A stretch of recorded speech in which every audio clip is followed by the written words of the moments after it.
Welcome to Community Connections. My name is Todd Selecta, and I'm the Director of Education and Communications for People Care Health Services. Now, People Care Health Services' mission is to enable individuals to live better by supporting their overall health, dignity, choice, and independence through advocacy, education, and quality services performed with integrity.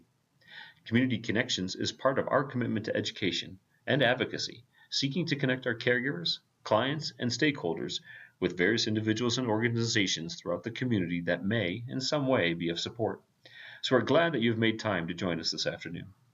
For those attending today, we want to remind you that we have muted your microphones so we don't pick up any background noise. However, if you have a question for our guest, please type it in the chat box in the right-hand corner of the GoToMeeting prompt, and I will look for an opportunity to present them. Now, our guests today are Laramie Cummings, the Independent Living Program Manager for Independent Center, and Tim Ashley, their Peer Support Coordinator. The Independent Center is a local nonprofit organization that provides traditional and self-directed home health care, independent living, and advocacy services for people with disabilities. This month our topic is Disability Etiquette, and you should be able to see the presentation on your screens if you joined us via the internet. Now, to get things rolling, Laramie and Tim have given us a video that we'd like to show you just by way of introduction.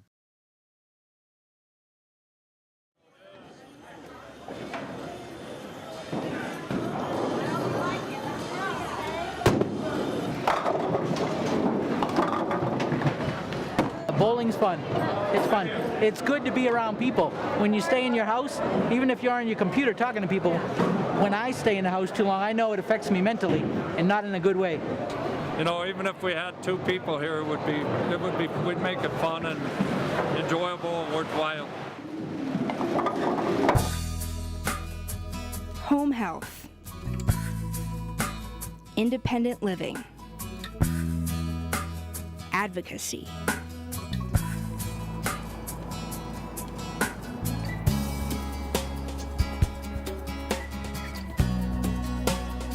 If you can dream it, you can do it. And that's true for all the community.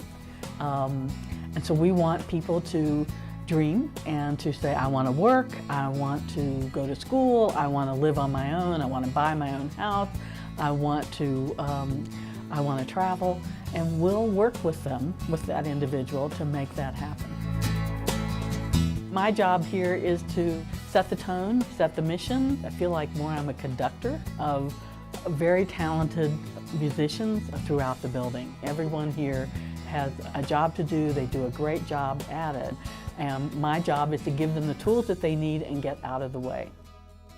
My accident happened when I was 42 years old, and I had never been to college, and I decided I'd go to college so I could be that productive person. I was paralyzed from the neck down, and there were a variety of different people in my life that helped motivate me and helped me see that there was a silver lining. Peer support is really at the core of the independent living philosophy. It's sitting down with someone that has a similar disability as what you do, because they can really understand what you're going through. They've experienced it, they've found ways to overcome. I have a master's degree and have been a social worker for years, but I have brain damage from MS, and the Independence Center has helped me to remember that I still have talents to offer and contributions to make. It can be life-changing. It can be life-affirming here, because you're in control when you come to the center. It's what you want to do, and not what we think you should do, but what you want to do.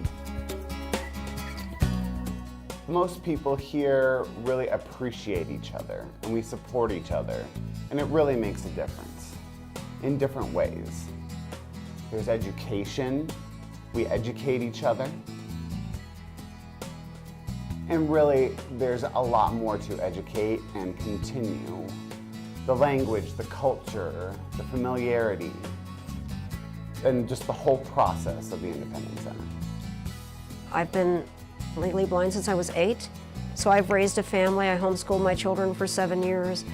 So when they see that I can do that, they see that they can continue to live. They can learn other ways to do the same things that they did before. What I most enjoy is just the challenge of all the different people that come in to the center and finding them a new direction in their lives many times. I knew the minute I had my accident that I was paralyzed, and I just actually continued on with the life the way it was, only from a chair. One of my jobs as a community organizer at the Independence Center is to focus on increasing access to transit services in Colorado Springs and expanding all the bus routes that we have in town. When we make a difference, when the home health team really makes a difference in somebody's day, and you know, it might be something little or it might be something big, it doesn't matter as long as we made their day a little bit better. Independence Center, taking it on the Trojans. For us to compete in the Emma Crawford races was a big triumph for people with disabilities. And there was a lot of yelling and screaming along the sidelines along with all of us, you know, with me in the coffin and the guys running, and they were talking back and forth to each other. It was a blast.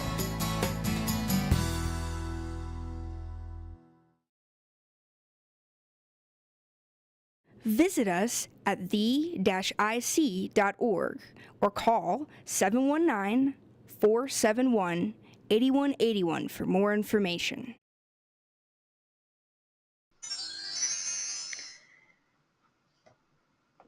Tim, do you want to do this first page? Oh, sure. I always ask people before we do this presentation, just what comes to your mind? What's the first thing that comes to your mind when you hear the word disability? If you would, you can type in some answers. We usually get things like different, unable. And how comfortable are you before this presentation when you're interacting with the person who has a disability? The whole purpose and our goal with this presentation is to make you more comfortable and so you can more effectively communicate and interact with people who have disabilities.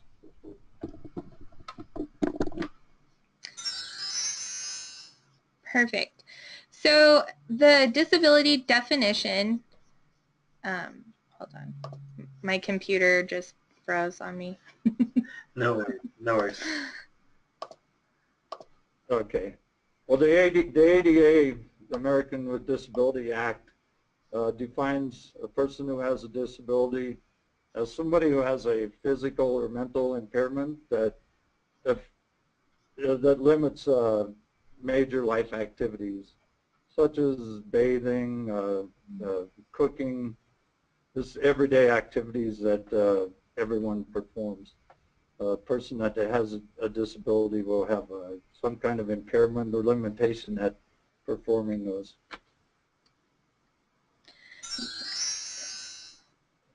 And what is disability etiquette? So that's just being respectful in your interactions and the way you communicate with people who have a disability.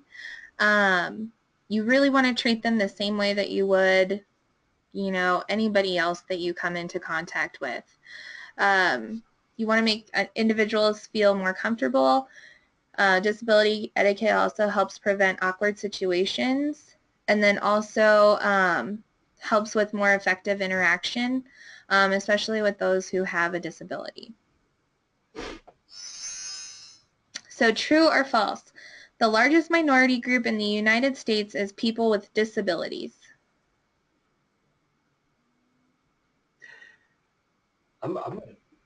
Is it true? Oh, see, we got some people, yeah. True, yeah. Lots of people are saying true. You can go to the next page. And that is people with disabilities are the largest minority group. That is true. 56.7 million people have a disability, which is 19% of the nation's total population.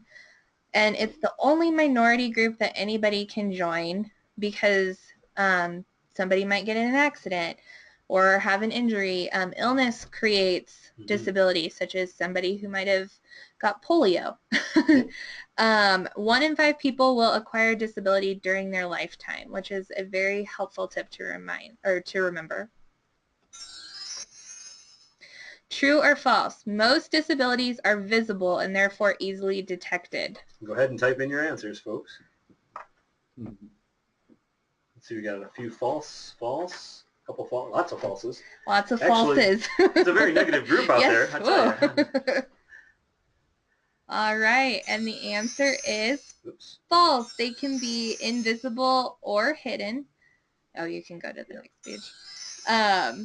So if you look at this list of disabilities, this isn't a complete list of disabilities.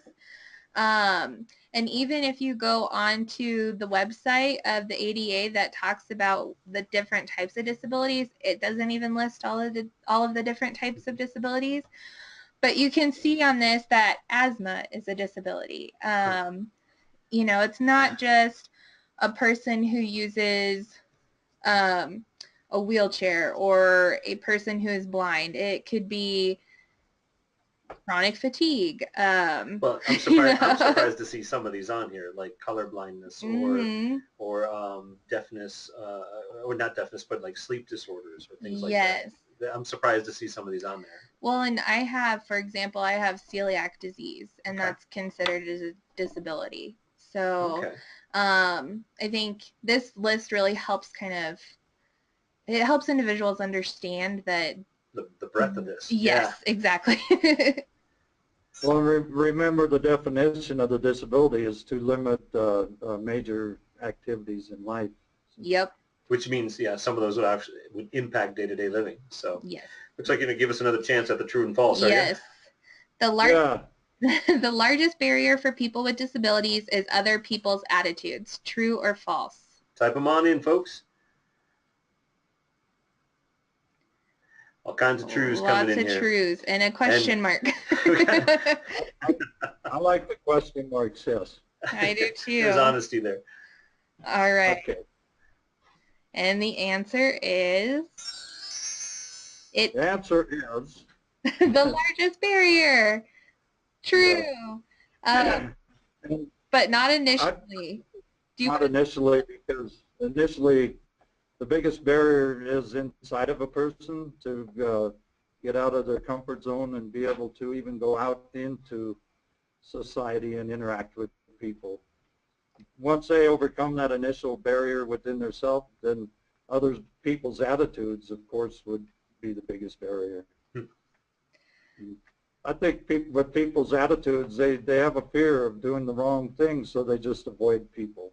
I know I get avoided quite frequently in grocery stores and things. I'll see people coming up an aisle and they'll see me and turn around and go to the next aisle. Tim, would some of that be just the fear of just not wanting to accidentally offend you, or would that be some of it, do you think? Yes, that's what I think. I think they're afraid they're going to say or do the wrong thing, and so therefore it's easier just to avoid the person. Yep. All right. So Tim's going to take over with doing more of the etiquette basics, and I'll chime in with a story or something, but he's really got this part under control. Well, maybe. Basically, when you're interacting with a person who has a disability, it's mostly common sense and the same courtesies, the same way you would interact with a person who doesn't have a disability. It should be the same way you treat a person that does have a disability. And we're mostly talking about visible disabilities here, because obviously if it's invisible, you wouldn't even know that it exists. But treat every person as an individual. You know, I'm not a piece of equipment. I'm a person. 5 good words to remember when interacting: common sense and good faith effort. Common sense will get you by most of the time with these interactions. I heard a little little chime that's in there. It's giving me flashbacks to my childhood, I tell you. People who have disabilities are actually more like people who don't have a disability than different. we're not heroes, we're not victims, we're definitely not superhuman.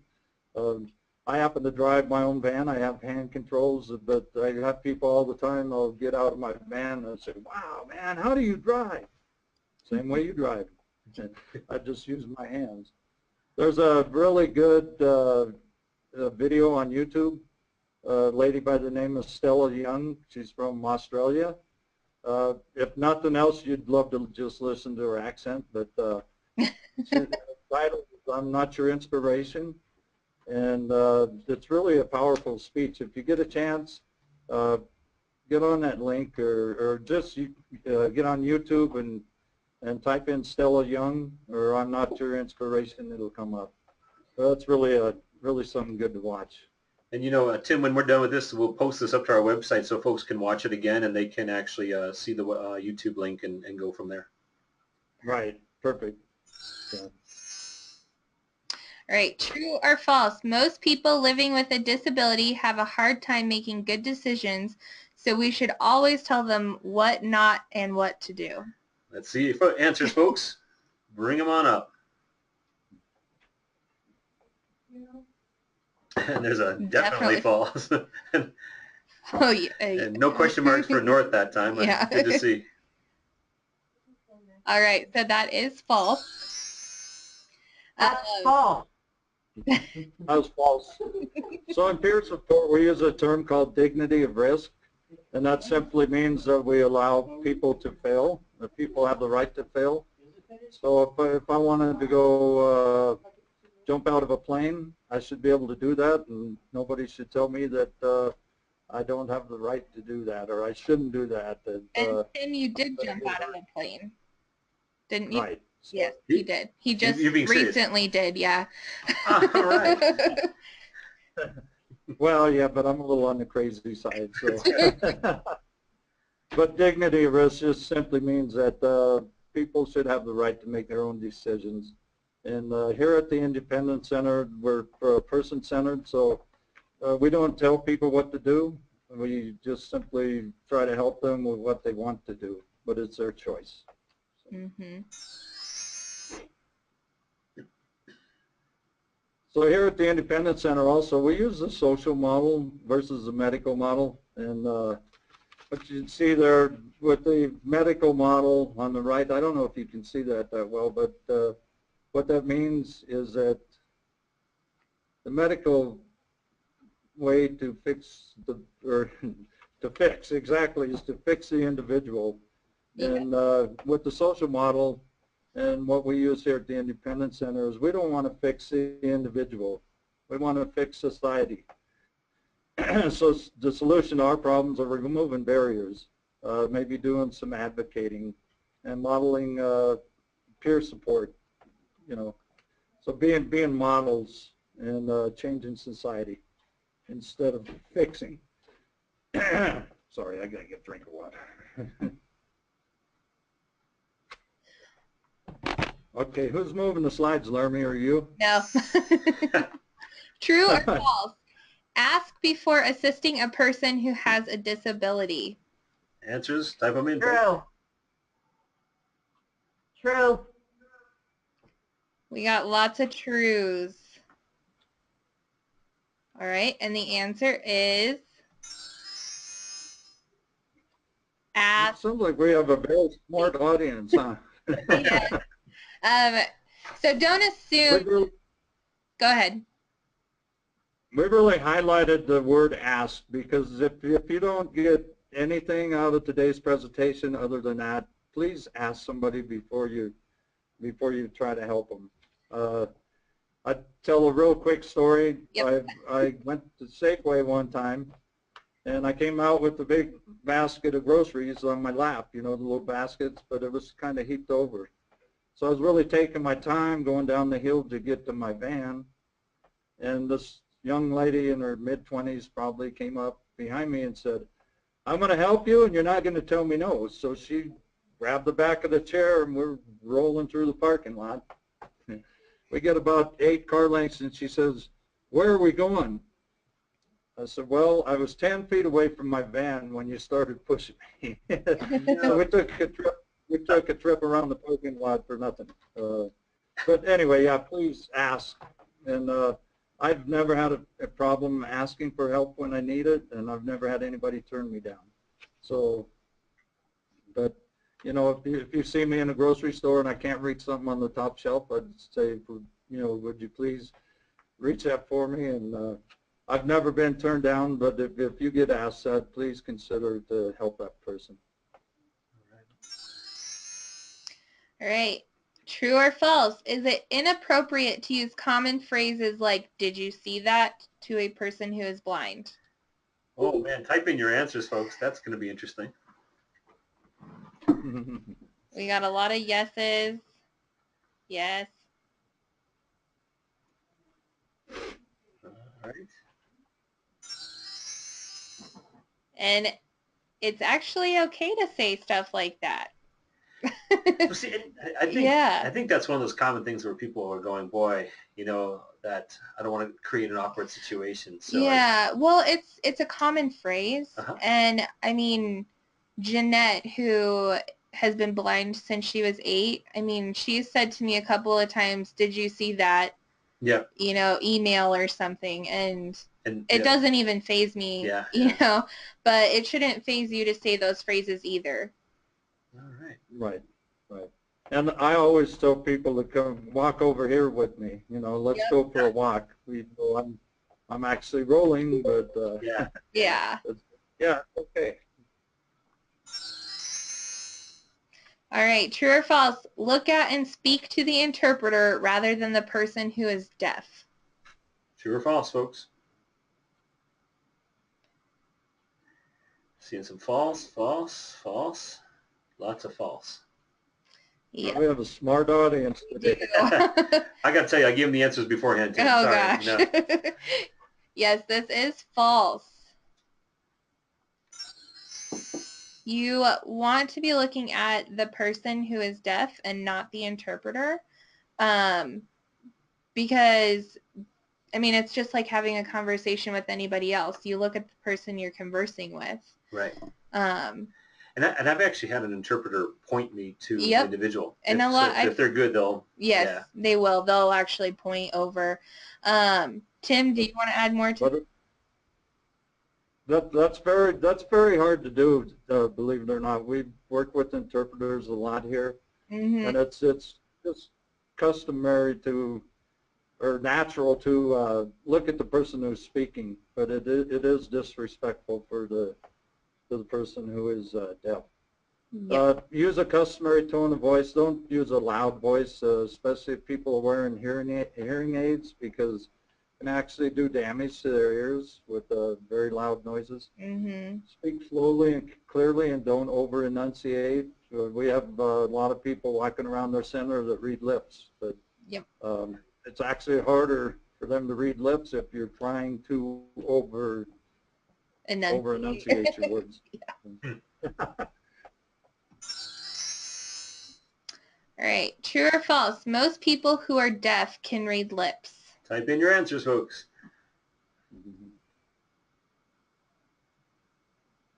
Lots of questions on this one. Question marks. There's a couple of falses. There's a True.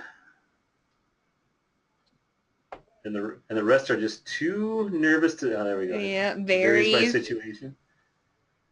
True. Not sure. Yep, not sure. Went ahead. Yep. Yeah. There we go. Well. All right. Yes. I'm not sure what the answer is either, but we shouldn't assume that the person can read lips.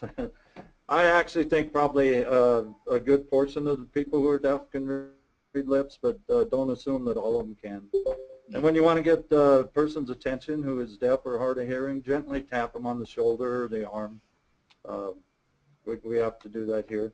And don't eat or chew gum when you're talking to a person who's deaf, especially if they're reading your lips. You know, like I think it could probably be very confusing to be chewing on gum while they're trying to read your lips. So, all right. Just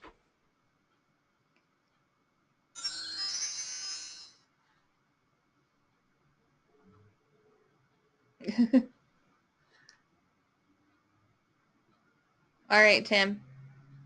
Oh, I can't hear him. He can't hear you. You there, Tim? Did we lose you?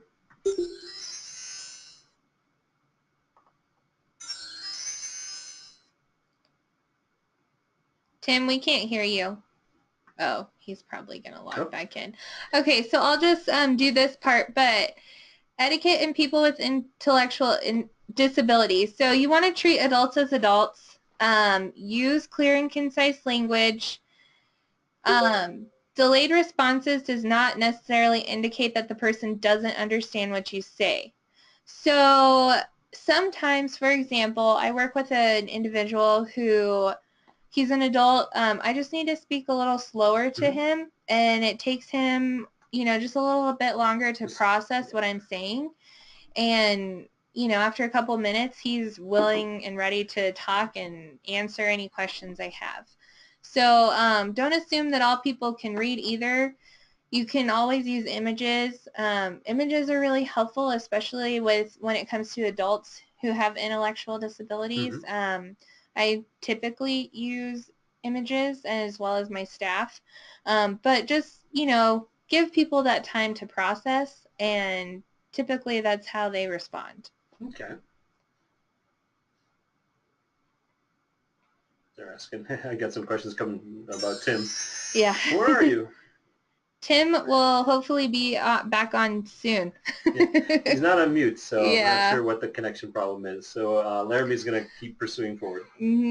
Also, a lot of people forget that psychiatric disabilities are a disability, and that behavioral health is a disability. So just remember that psychiatric disability is usually referred to when you're talking about behavioral health or emotional health. The biggest question, and as it says here, myth, is people with psychiatric disabilities are more likely to be violent. That is completely bogus. Yep.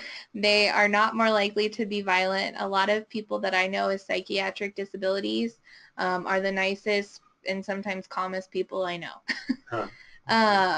So just remember that. I mean, a lot of people nowadays do have a psychiatric disability as well. So, you know, it could be your mom or your dad or whoever, and they're going to work every day. They're able to go to the grocery store, and you wouldn't consider that person violent. No. And then also, condition active, individual may or may not be at risk of harming himself, herself, or others. And I'm not sure exactly what Tim means by that, but I mean, you do with psychiatric disabilities run into suicide ideation or self-harm.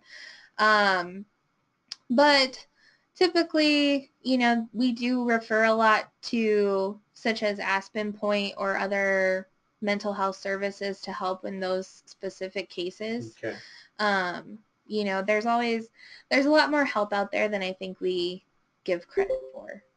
But I wish there was more help when it came to psychiatric disabilities. I'm sure. That's true. Hi, Tim. Welcome back. Still can't hear him. Okay. Yeah. Got booted off somehow. Oh, there we go. All right. Can you see the slide that we're on? Yes. Okay. Take it over. Okay. I don't know what you already talked about, but... We talked about psychiatric disabilities, and now we're on the assumptions of psychiatric disabilities. Oh, that people should be treated differently if they have a psychiatric disability. Yep. That's false. And don't assume that people with psychiatric disabilities can't make a good judgment for themselves. Just like any adult, they should have the right to make their own decisions. And one thing, talk to them the same way you would talk to anybody else. Don't use baby talk or condescending talk. I think that one of the key words on that slide is respect. You know, as adults, they deserve the same respect and same treatment that you would give anybody else. Is that good? Okay. Disability etiquette and people who are blind or have low vision. Again, we have a lot of people with this disability that come to the center. We have people that join support groups and they're totally blind. So we have people in the group identify themselves when they come into the room or when they leave the room.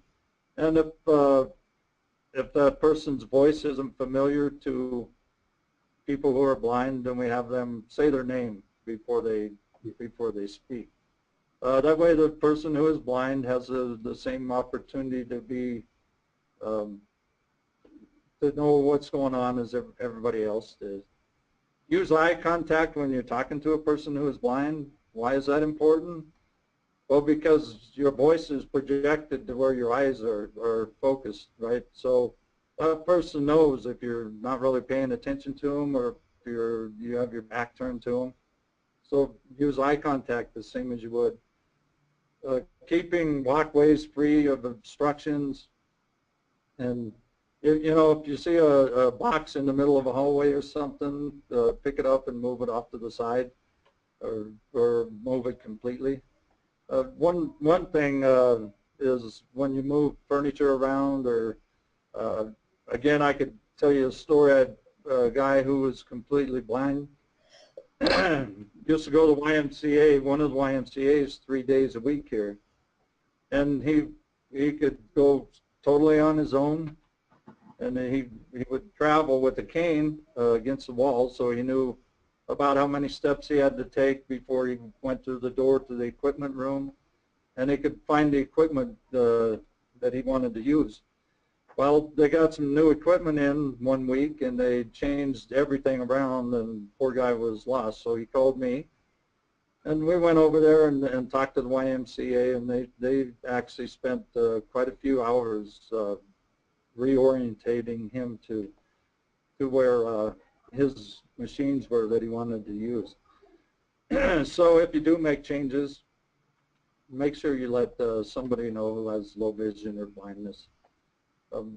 The sighted guide technique, it's going to be on the next slide, but that's simply the important thing there is that if you're guiding someone who is blind, to stay a half a step in front of them, not behind them and not equal or even with them, because that way if there is a barrier, say a step or maybe a threshold, you'll be going over that first, and you can warn that person, or they can probably actually feel you either go up or down a step.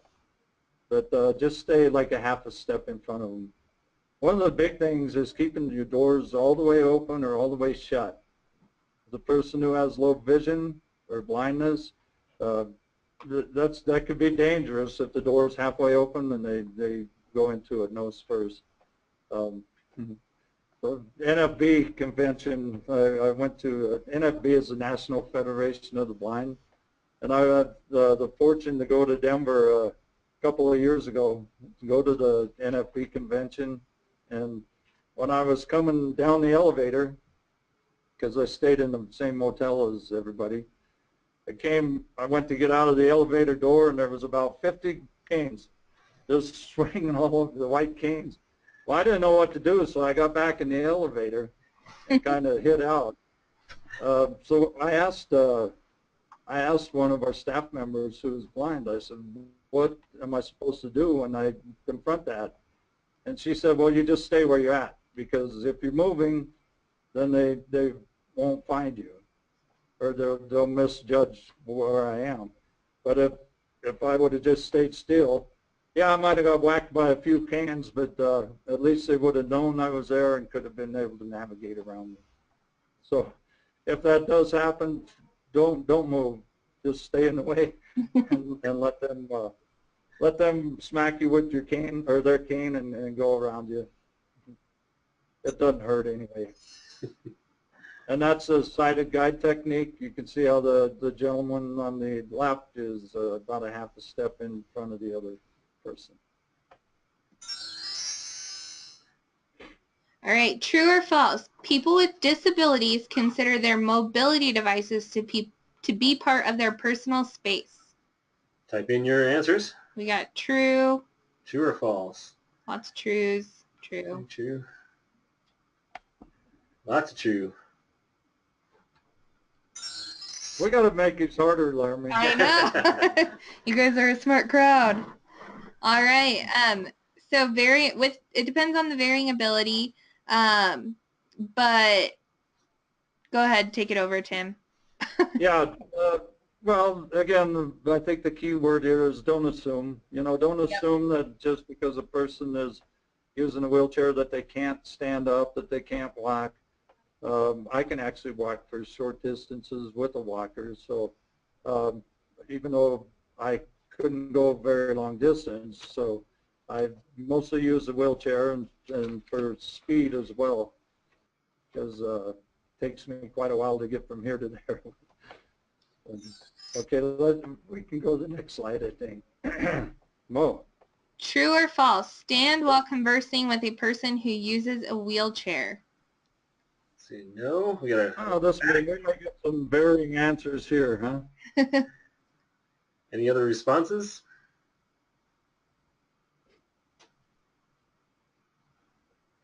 Stay where you're at. False. Let's see. All right.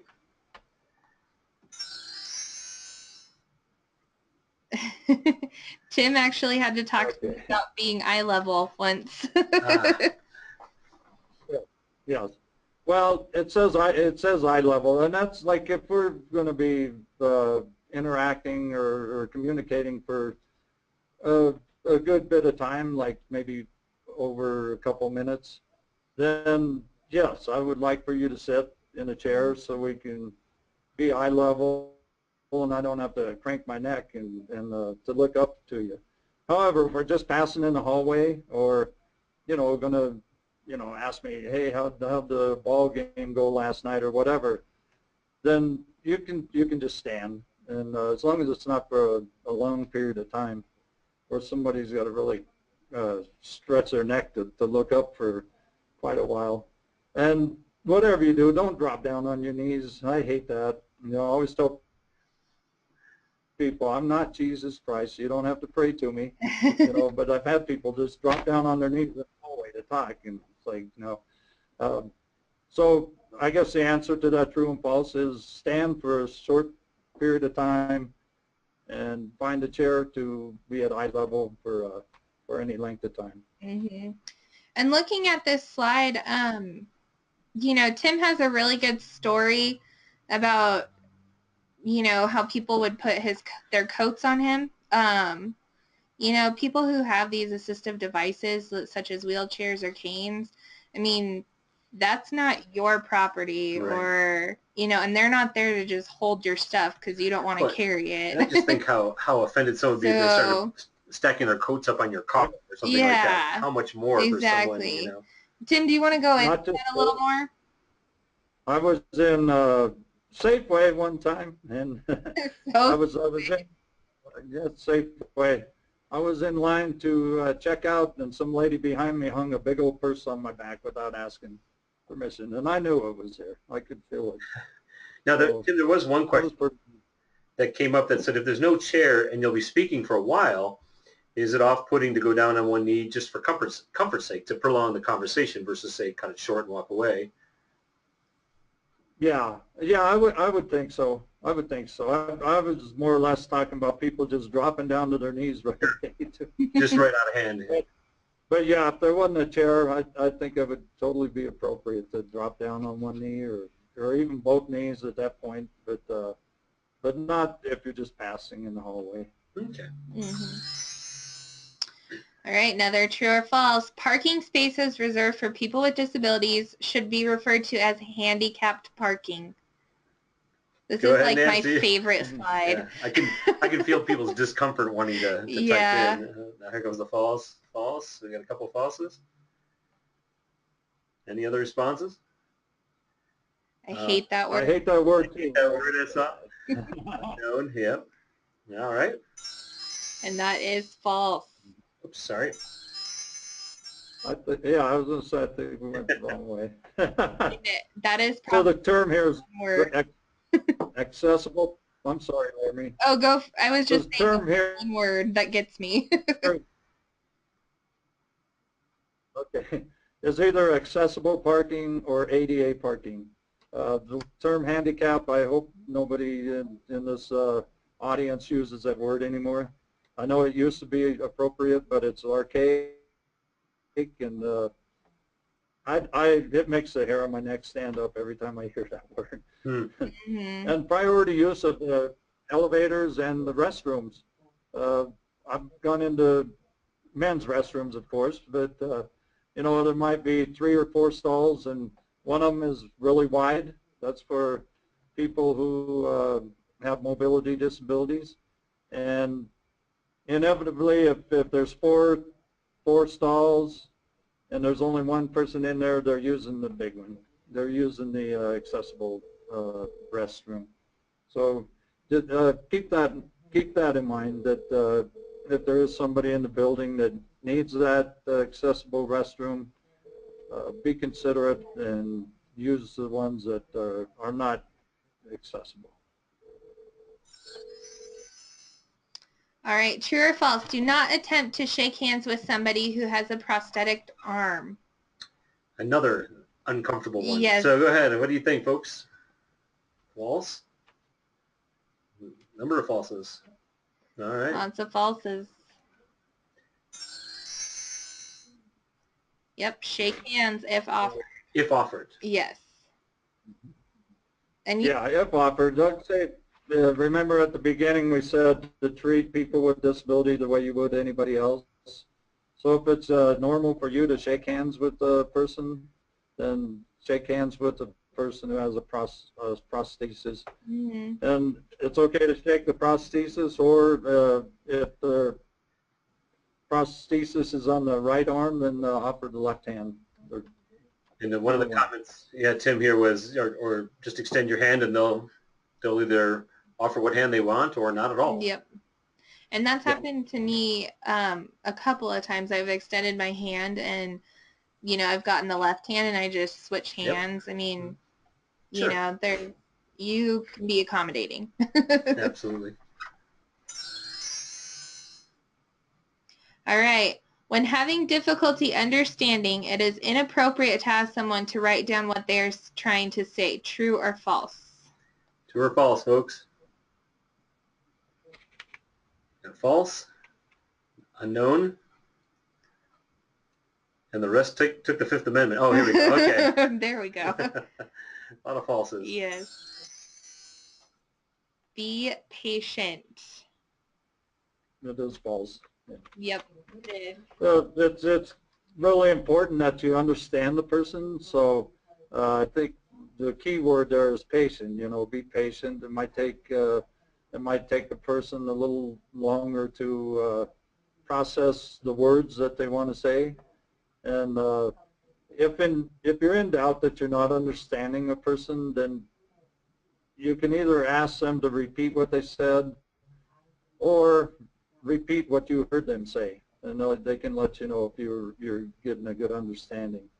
And it is definitely okay if verbal communication, if it's not understandable, it's okay to ask them to write down what they're trying to say or draw a picture. And sometimes too, I know for myself and staff at the Independence Center, you know, we sometimes will write down what we thought they've said and just asked, is this correct? You know, and then you can get a verbal response of, well, this is what I meant, or just as a double verification. Refer to the person rather than the person's disability first. True or false? True or false, folks? There's true. All right. There's a blitz of true coming in here. Truth. Truth. That is true. Yeah, usually the first thing you say is how the person's defined. So if you would call me Tim, who uses a wheelchair, that the focus is on Tim. But if you say that wheelchair user Tim, then wheelchair user becomes the main point of focus. So we always say the person first, the person with the disability, a person who is blind. Okay.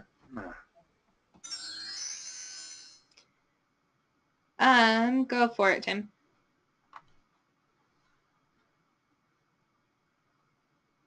Nope, we lost Tim's microphone, it looks like.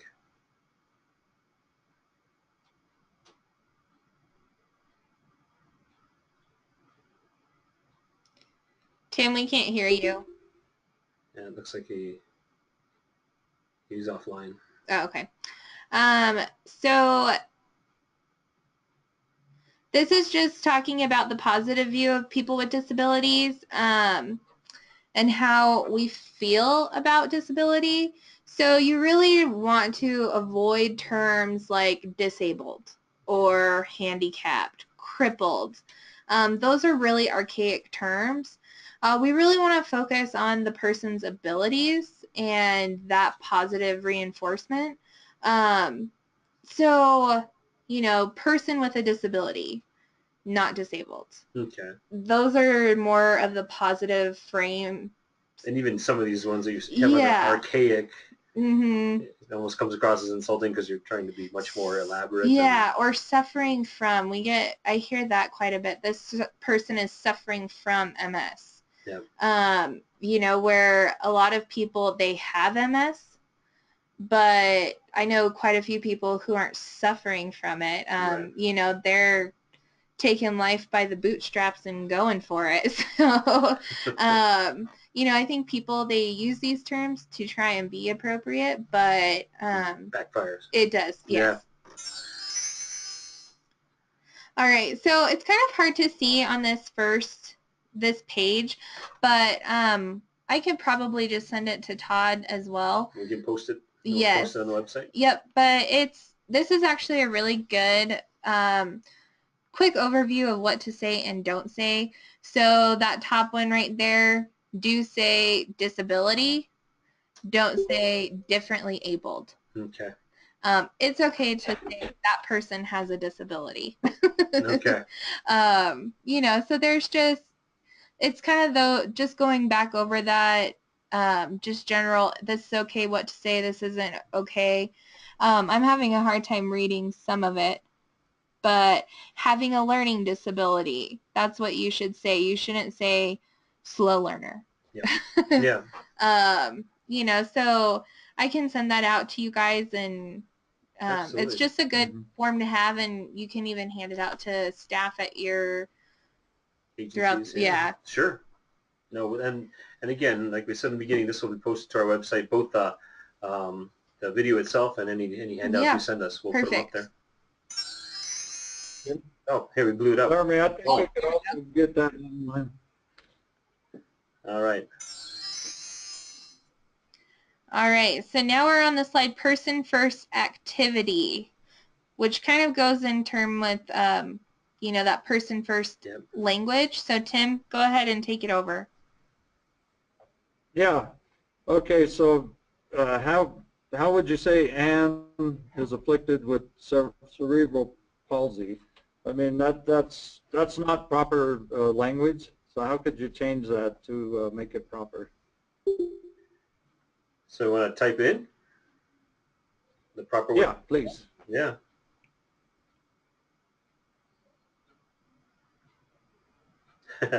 No one wants to venture out on this one. North Office, just say Ann. Ann? Have Ann tell you what you want her to say? Well, simply, you could just say Ann has cerebral palsy. Yep. The thing that's wrong with that sentence is the afflicted with. Yep. Again, that's a archaic word, and we don't know. It's really just a negative connotation to her having her cerebral palsy. Okay. And I mean, I think we have like 20 of these. I don't know if you want to do all 20. I don't know. Again, we'll have those up on the website too. Okay. So there's a few things that every one of us can do to make things a little better for people in the community. Clutter-free counters at the workplace. mostly I guess for people who have low vision or blindness. They know where things are at on the counters, and if the counters start getting cluttered up and things are there that don't really belong there, then that person is going to have a hard time navigating in the kitchen. Again, we talked about facing the person and speaking clearly, not to cover your mouth or turn away while you're speaking. Frequently tightening accessibility restroom hardware. I've actually had a couple times that I've did the grab bars and they pulled out of the wall. So make sure that the grab bars are anchored securely, and check them frequently for tightening. Insulating pipes under the sink. People who use wheelchairs go underneath the pedestal sink. Well, if that hot water pipe is exposed, it's very hot and it can actually burn their legs, especially if they have no feeling in their legs. They're going to, you know, they're not even going to know that they're getting burned. And actually, providing magnifying. Oh, sorry. I'm sorry, go ahead. I was just going to say, on the insulating pipes, when you see that white cover on the pipes, that's the insulation. I just found that out the other day. All right. So yeah. Providing magnifying glass, or if you have printouts, be mindful that some people might have low vision and they need a lot larger print. So if you're printing out stuff, use at least an 18 font. Deep pile carpeting, I think that went out in the 70s, at least I hope it did, because so yeah, wheelchairs and walkers and things, mobility devices are very hard to navigate with real thick carpet. well, and even loose gravel out.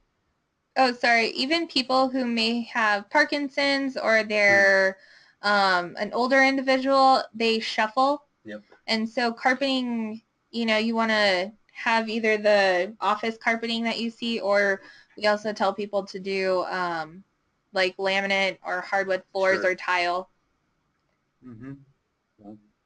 The loose gravel outdoors, again, that's pretty much common sense. Even a person who doesn't have a disability, that's kind of dangerous. But think of a person who has low vision or maybe uses a walker, and they step out of that door and the loose gravel and their feet just roll right out from underneath them. This is a big one. No stored goods in accessible restrooms or elevators. Believe it or not, that does happen. Accessible restrooms become a storage area, and therefore, you know, I've gone in restrooms where I wasn't even able to use it. So obstacle-free aisles and ramps and walkways for people, again, mobility, low vision, able to have access to the building. If your building has an elevator, keep it well maintained, and if it does go down for whatever reason, you know, try to get it fixed as soon as possible. Prompt snow removal from accessible parking spaces and routes. And I went to Denver last February and spent the night at a motel, and it was snowing. It snowed about 8 inches that day. Well, when I got there, they had 2 accessible parking spaces, and that's where they piled all the snow from the rest of the parking lot. So they took both of those spaces away. Relay calls are for interpreters, video phones, and then talking to a person on a regular phone. And sometimes that takes a little while to make that call, so you have to be patient and stay on the phone. Report any misuse of accessible parking. Use the non-emergency police number. Unlock accessible entrances during business hours. I know many times I've had to get somebody's attention to go open the side door so I could get in a building. And here at the Independence Center, we are fragrance free. We have many consumers and even some staff members who are have chemical sensitivity, and I know one of my consumers recently came in contact with somebody wearing perfume, and she was out for like 6 weeks and deathly ill. So that's something to keep in mind. And what we're doing today is kind of like a sensitivity and customer service training. So if at your center, your place of work, try to get somebody to do disability etiquette and teach people how to interact effectively and comfortably with a person who has a disability. And as we said earlier, if you don't get anything out of this presentation but this, just remember to ask before you act. I think there's a misuse of parking that we were talking about. Yep. I had tried to go to a restaurant. They had one accessible spot, and somebody decided to park a trailer there. Yep, some more. Yeah, well, my arch nemesis are shopping carts, because when I go to a store, probably 7 out of 10 times there's at least one shopping cart in the access aisle, which is a striped area, and that's supposed to be free of anything. So if you see a grocery cart, move it out of the way, please. It's a good thing we're not naming any stores right here. Huh? Yeah. Yeah. Yeah. No doubt. Lots of carts in the way. Oh, yeah, that person's just... And then this is just where the resources... And again, this will all be on our website. Yep. So now we do slot this for an hour. And so we're going to wrap this up here. Any questions that you guys have for Laramie or Tim before we start bringing this to a close? They were that thorough. Before we wrap it up, I do have one. Yep. How polite is it to ask someone what is their disability if you don't know? Like I used to coach my kids when they were young. Yeah. Rather than stare, walk up and ask. Was that good or bad counsel? I mean, I think it definitely depends. I personally have asked individuals that I'm working with. Yeah. I mean, but I know, with my son, he'll point to somebody who uses a wheelchair, and it's more he's just curious. He wants to go converse or be around that person. Right. But Tim, what do you say on that? Well, I don't mind if people ask me how I got to be a wheelchair user, as long as that's not the first thing they come up and say. Sure. Yeah. Sure. Understood. So I think it's proper after you've had a somewhat of a small conversation ahead of time to go ahead and bring it up. And if a person doesn't want to tell you, they'll just say, I'm sure they just probably won't even answer that. But and to get back with the children, I love it when children come up and ask me questions. Yep. But most of the time, the parents will grab them by the arm and get away from, leave him alone or whatever, and makes me feel like I'm contagious or something. But that's good to know. Good to know. Well, and again, I appreciate both of your willingness to field and work with us here. That does bring us to the end of our January Community Connections, and on behalf of People Care Health Services and all those who attended, we want to thank Laramie and Tim, but also anybody that's on the line here joining us.